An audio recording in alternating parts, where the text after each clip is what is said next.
Hello mga bata, handa na ba kayo sa bago nating aralin? Halina't magsimula na tayo. Balikan natin ang naging talakayan sa mga bahagi ng isang orasan o relo. At ngayong araw ang mensahe ay nalalaman ko ang paraan ng pagbasa ng oras. Halina't magsanay, counting by 5. Sa tulong ng inyong mga guro, makinig. Alam nyo ba mga bata na sa ganitong paraan natin binabasa ang bawat numero sa isang relo?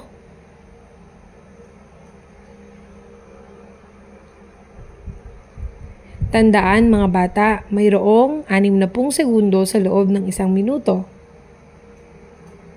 Tandaan nyo rin na mayroong 60 minuto sa loob ng isang oras.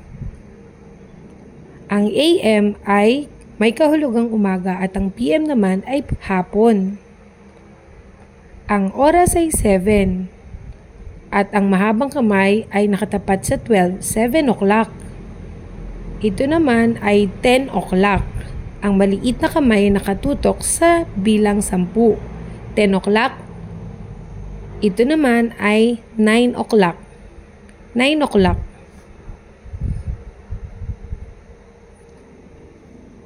Tingnan ang maliit na kamay. 7:30. 7:30. Ito naman ay 12:30. 12:30. Ito naman ay 2:30. 2:30. Subukan natin mga bata, ano-ano ang oras na ipinapakita sa orasan. Isigaw ninyo, kayang-kaya niyan.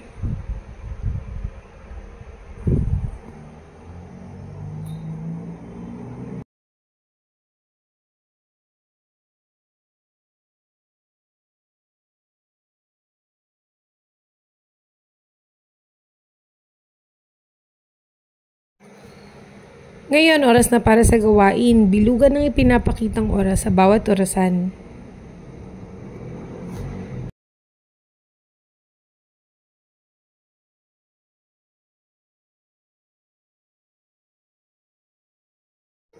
Pagkilala sa mga letra, ating balikan ang tunog ng enye, nya. Halina't basahin ang mga pantig na ito. Sa tulong ng inyong mga guro, basahin rin ang mga pantig na ito.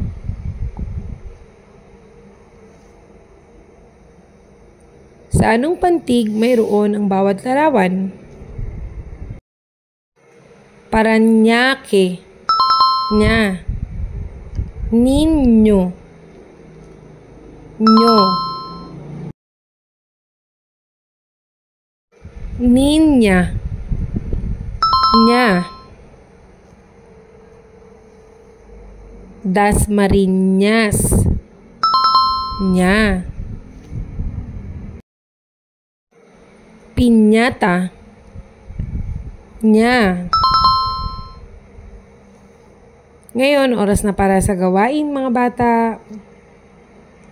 Kulayan ang mga pinya na may letrang enye at tikitan ng papel ang loob ng enye. Pagkilala sa mga bilang, balikan natin ang bilang 19 or 19. Halina't bumilang mga bata, kayang-kaya niyo yan.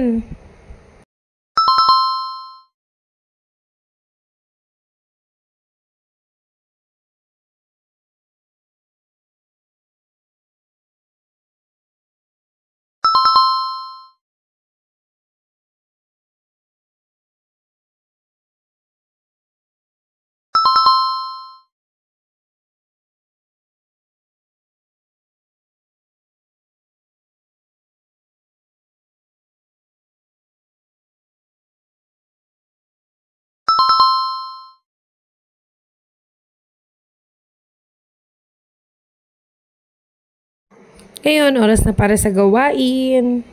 Gawin ang gawain na ito tungkol sa bilang 19.